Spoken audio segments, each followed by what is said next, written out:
영원한 천국에 우리 모두 함께 갈 수 있기를 간절히 소망합니다.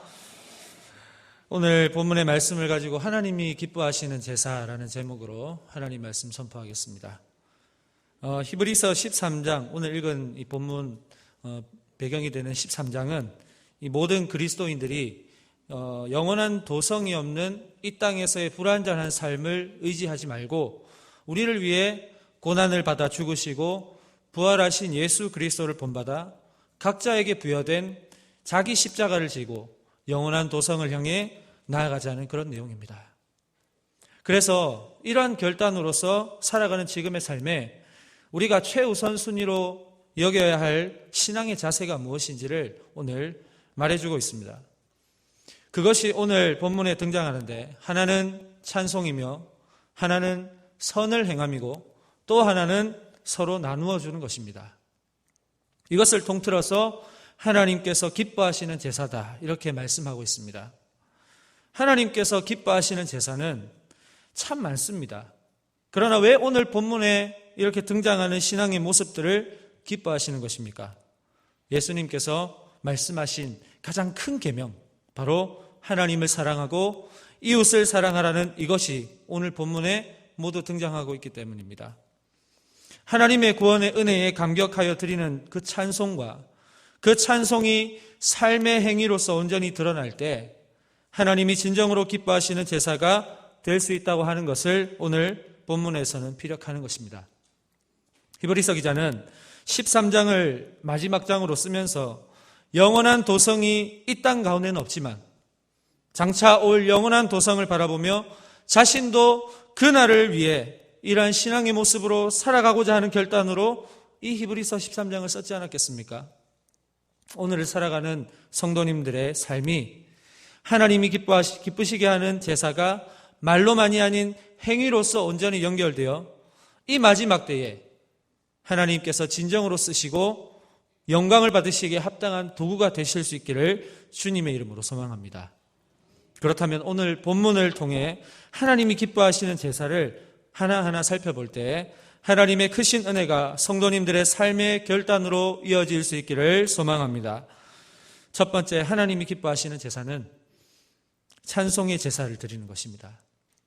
본문 15절 말씀 우리 한 목소리로 함께 읽어보겠습니다. 그러므로 우리는 예수로 말미암아 항상 찬송의 제사를 하나님께 드리자. 이는 그 이름을 증언하는 입술의 열매니라. 아멘.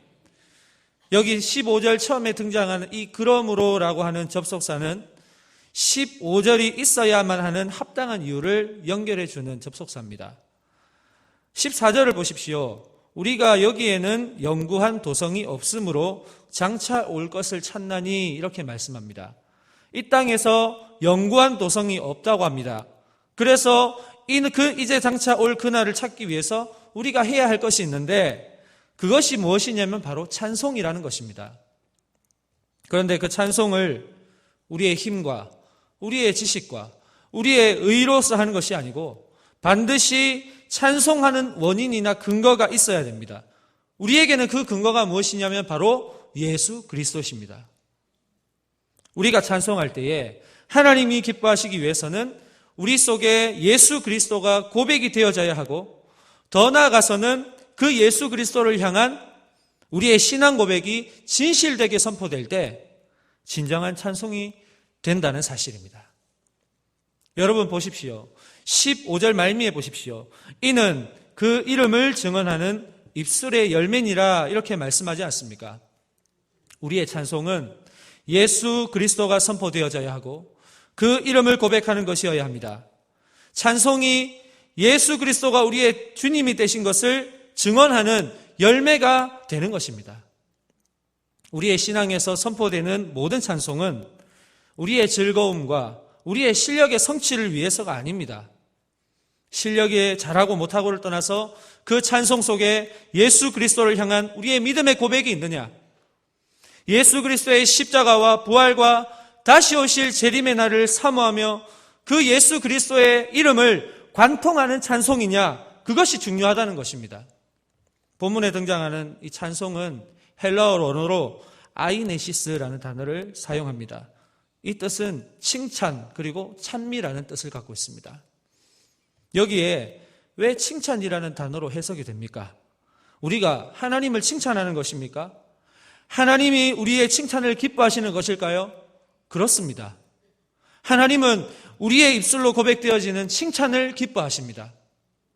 왜냐하면 하나님은 우리와 관계를 맺고 계시고 그 관계를 통해 우리에게 인정받고 싶어 하시기 때문입니다. 하나님이 행하신 일들과 지금까지 주신 은혜를 우리가 그저 받기만 하고 아무런 감정도 없이 그냥 지나가기를 원하지 않으시고 우리가 그 하나님이 우리에게 베풀어 주신 기이한 일들, 놀라운 일들과 은혜를 인정하고 우리의 입술로 높임 받으시기를 원하십니다. 그럴 때에 우리 하나님은 가만히 계시겠습니까? 우리에게 더 큰 일들과 더 큰 놀라운 은혜를 부어주실 줄 믿습니다. 그러므로 찬송은 우리가 하나님을 높여드리는 일임과 동시에 하나님을 칭찬하는 시간입니다. 우리가 잘나서가 아니죠. 우리는 예수 그리스도를 통해 하나님과의 관계를 회복한 자녀들이기 때문입니다. 남이 아닙니다. 예수 그리스도의 피로 하나가 된 가족이기 때문입니다. 그래서 하나님을 떠나 다른 우상을 섬길 때 우리 하나님은 우리에게 대한 감정을 어떻게 느끼십니까? 질투하고 계십니다. 사랑하는 여러분, 하나님을 찬송할 때 지금까지 부어주신 은혜와 우리 모두에게 행하신 기이하고도 놀라운 일을 높이고 칭찬하고 인정하는 믿음의 고백이 있기를 간절히 소망합니다. 예수 그리스도를 통해 고백하시는 찬송의 소리가 널리 퍼지시기를 소망합니다. 그래서 이 찬송은 교회를 부흥하게 하는 힘이 됩니다. 여러분 어딜 가나 부흥하는 교회, 뜨거운 교회는 찬송이 살아 숨쉬는 교회입니다. 이것은 단순히 찬송의 소리가 크게 나고 많이 부르고의 차원이 아니라 그 찬송 가운데 한 마음으로 예수 그리스도를 향한 믿음의 고백이 있느냐인 것입니다. 우리 남부교회는 이러한 관점에서 한 마음으로 예수 그리스도를 통한 믿음의 고백이 날마다 찬송으로 흘러나오는 부흥하는 교회인 줄 믿습니다. 아멘 소리가 너무 작은데요? 다시 여쭤볼게요. 우리 남부교회는 이러한 관점에서 한 마음으로 예수 그리스도를 통한 믿음의 고백이 날마다 찬송으로 흘러나오는 부흥하는 교회인 줄 믿습니다. 아멘. 예루살렘 초대교회를 한번 보십시오. 초대교회가 왕성할 수 있었던 비결은 날마다 마음을 같이 한 자세가 있었기 때문입니다. 사도행전 2장 46절 47절 말씀 제가 읽어드립니다. 날마다 마음을 같이하여 성전에 모이기를 힘쓰고 집에서 떡을 떼며 기쁨과 순전한 마음으로 음식을 먹고 하나님을 찬미하며 또 온 백성에게 칭송을 받으니 주께서 구원받는 사람을 날마다 더하게 하시니라. 날마다 마음을 같이하여. 이 말의 의미가 무엇입니까? 앞에서 말씀드렸듯이 인간의 의와 지식과 방법에 의한 것이 아니라 그들 안에 예수 그리스도의 십자가와 부활 그리고 다시 오실 그날을 꿈꾸는 자들의 고백이 하나로 모아졌다는 사실입니다. 그때에 47절을 보니까 하나님을 찬미하며 라고 했을 때 우리 하나님께서 어떻게 하셨습니까? 백성들에게 칭송을 받게 하시고 주께서 구원받는 사람을 날마다 더하게 하셨다 이렇게 말씀하지 않습니까? 진짜 부흥하는 교회는 그들의 찬송 가운데 예수 그리스도께서 살아계신 찬송이 있는 교회가 부흥하는 교회인 줄로 믿습니다. 물론 우리 남부교회가 그러한 교회입니다만 지금보다 더욱 힘써서 하나님을 찬송하여 이 경주 땅의 어두운 죄악의 권세가 굴복하고 그 어둠 가운데 움츠려 있던 영혼들이 구원받고 천국 백성 되는 은혜가 남부교회를 통해 더 크게 일어나는 그런 은혜가 있기를 주님의 이름으로 소망합니다. 그렇다면 두 번째로 하나님이 기뻐하시는 제사는 무엇입니까? 오직 선을 행하는 것입니다. 본문 16절을 보시면 오직 선을 행함과 라고 말씀하고 있습니다. 본문에서 이 성을 행함이라고 하는 말을 헬라어 원어로 보니까 유포이아스라는 단어를 사용하는데 이 단어는 합성어입니다. 그러니까 잘한다라고 하는 이 유라는 단어와 만들다, 행하다라는 이 포이에오라고 하는 단어가 합쳐진 말입니다. 그래서 이 원어적인 뜻으로 보면 잘 만들다, 잘 행하다라는 뜻입니다. 이것이 하나님이 기뻐하시는 제사라는 것입니다. 이 선을 행하는 것은 교회를 벗어난 타인, 즉 나와 아무런 관계가 없는 사람에게 베푸는 자선, 친절의 개념입니다. 교회를 믿는 사람들만 축복받고, 교회를 믿는 사람들만 잘 먹고 잘 살고, 우리만 구원받아서 천국을 가는 곳이 아니라 우리가 누리는 구원의 감격과 날마다 넘쳐나는 그 사랑을 이제는 더 멀리 혹은 가까운 곳에 손을 뻗어서 우리가 무엇을 받지 않아도 대가를 바라지 않고 거저주는 자선과 친절이 있는 곳이 바로 교회가 되어야 한다는 사실입니다. 이것이 어떻게 가능할까요? 이것 또한 그리스도로 말미암아 할 때에 가능하다는 것입니다. 여러분, 선을 행함도 예수 그리스도를 말미암지 않고는 내 자랑, 내 교만, 내 업적으로 변질될 수 있습니다. 히브리서 13장 21절 말씀을 한번 보십시오. 모든 선한 일에 너희를 온전하게 하사 자기 뜻을 행하게 하시고 그 앞에 즐거운 것을 예수 그리스도로 말미암아 우리 가운데서 이루시기를 원하노라. 이 선을 행함도 하나님이 기뻐하시는 것을 우리의 의지로 이뤄내기를 원하시느냐? 그것이 아니고 예수 그리스도로 말미암아 우리 가운데서 이루시기를 원하십니다.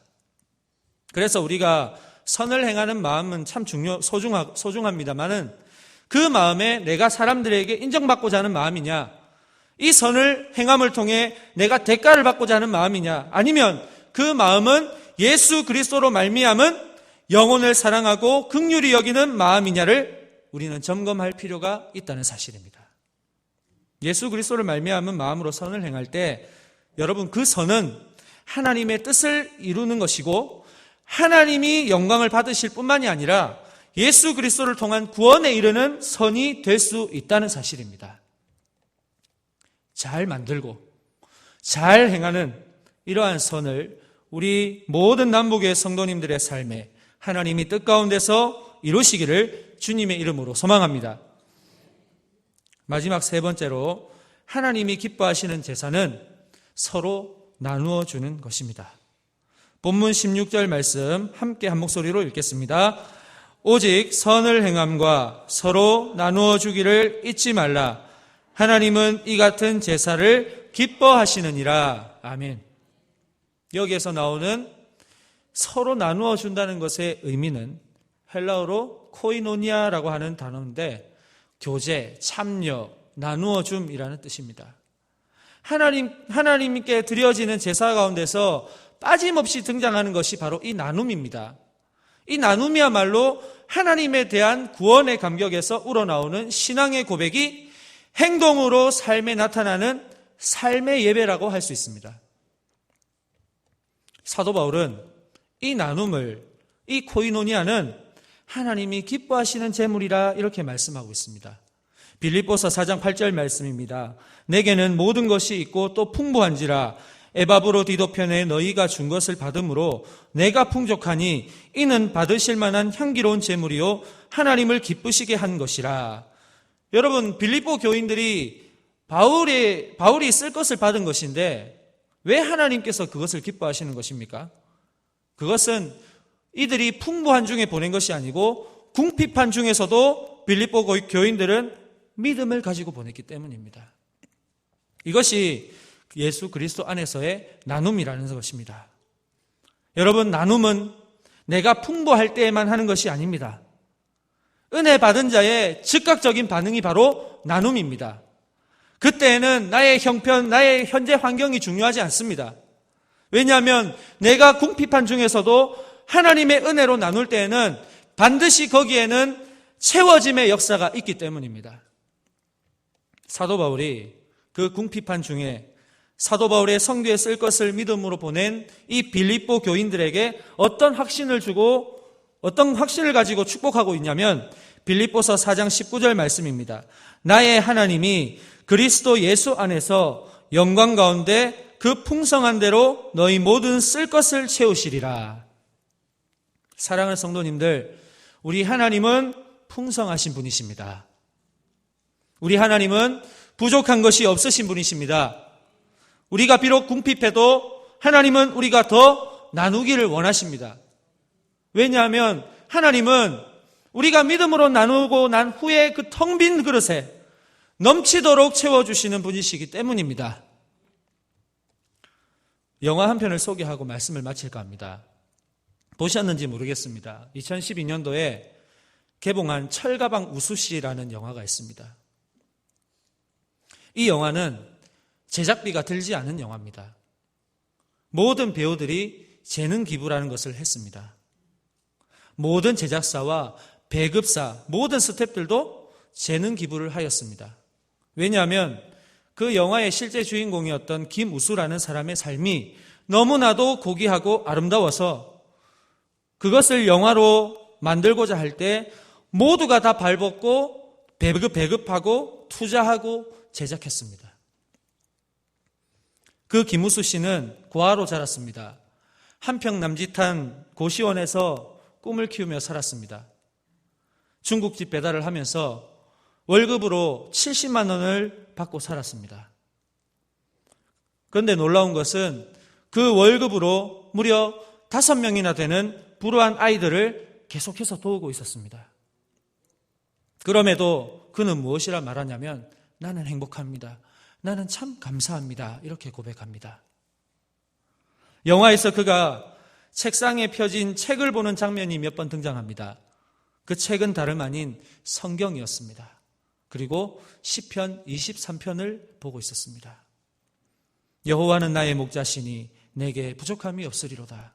그가 나를 푸른 풀밭에 누이시며 쉴 만한 물가로 인도하시는도다. 그가 이 시편 23편 말씀을 자신의 삶의 지침으로 삼고 비록 중국집 배달부로 70만 원이라는 적다면 적은 월급으로 살지만 그 돈으로 5명의 아이들을 돕는다는 것은 이 시편 23편의 말씀처럼 여호와가 나의 목자이시기 때문에 내게 부족함이 없습니다. 이 믿음에서 비롯된 말씀, 이것을 실천하는 것 아니겠습니까? 영화를 보면 그는 안타깝게도 배달 중에 마주오던 승용차와 정면으로 충돌했습니다.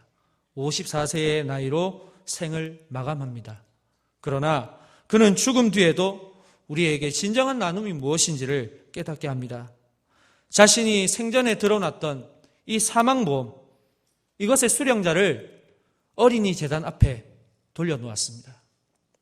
자신의 장기를 기증하여서 필요한 사람에게 주는 장기 기증도 이미 서약을 한 상태였습니다. 여러분, 이 김우수 씨를 우리가 보면서 무엇을 느낄 수 있습니까? 이분의 섬김과 나눔을 보면서 우리는 날마다 하나님을 찬송하고 날마다 예배를 드려야 하지만은 우리의 삶에 이런 예수 그리스도로 말미암은 선을 행함과 나눔이 있어야 하지 않겠습니까? 히브리서 13장 16절 말씀 마지막 부분을 보십시오. 하나님은 이 같은 제사를 기뻐하시느니라. 우리의 삶의 목적은 하나님을 기쁘시게 하는 것임을 믿으시기를 소망합니다. 그 방법은 예수 그리스도를 통한 찬송입니다. 선을 행함입니다. 서로 나누어 주는 것입니다. 모든 예배는 예수 그리스도로 말미암지 않고는 결코 하나님께서 받으시지 않습니다. 우리 예수님은 우리를 위해 모든 것을 다 내어놓으시고 죽으셨습니다. 저와 여러분의 죄를 위해서 모든 수치와 고난을 다 감당하셨습니다. 결국 자기 한 몸 죽어 우리 모두를 살리셨고 그뿐만이 아니고 깨어지고 허물어진 하나님과의 관계를 회복하셨고 구원받은 백성으로 삼으셔서 장차 다시 올 영원한 그날을 바라보게 하시는 소망을 우리에게 주셨습니다. 예수 그리스도의 발자취를 기억하셔서 반드시 말과 행동이 연합되어 주님의 그 영원한 도성을 바라보며 주님 오실 때까지 우리에게 주신 사명을 잘 만들어가고 잘 행하는 남부교회 모든 성도님들 되시기를 주님의 이름으로 소망합니다. 기도하겠습니다. 하나님 아버지, 오늘도 온종일 하나님을 예배하며 하나님의 말씀을 듣게 하시고 하나님을 찬송하게 하시며 하나님께 우리의 소원을 담아 기도하며 형제 자매 간의 교제를 통해 하나님의 나라를 경험하게 하시니 감사합니다. 우리가 오늘 말씀을 통해 하나님께서 우리에게 기뻐하시는 것은 하나님을 찬송하는 것만이 전부가 아니라 선을 행하고 나누어 주는 이 행위도 하나님께서 기뻐하시는 제사라 말씀하셨습니다. 인간적이고 계산적으로 선을 베푸고 나누는 것이 아니라 그 속에서도 나를 구원하신 예수 그리스도를 말미암은 선과 나눔이 있을 때 진정한 예배요 하나님이 기뻐하시는 제사임을 깨닫습니다.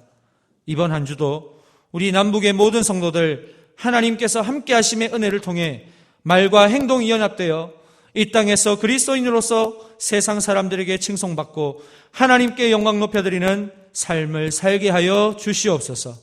그래서 영원한 도성이 이 땅에 있는 것이 아니라 장차 올 도성 바라보며 하나님께 거룩한 자녀로서 살아갈 수 있도록 인도하여 주시옵소서. 늘 하나님께 기쁨 드리는 우리 모두가 되기를 간절히 소망하오며 예수님의 이름으로 기도합니다. 아멘.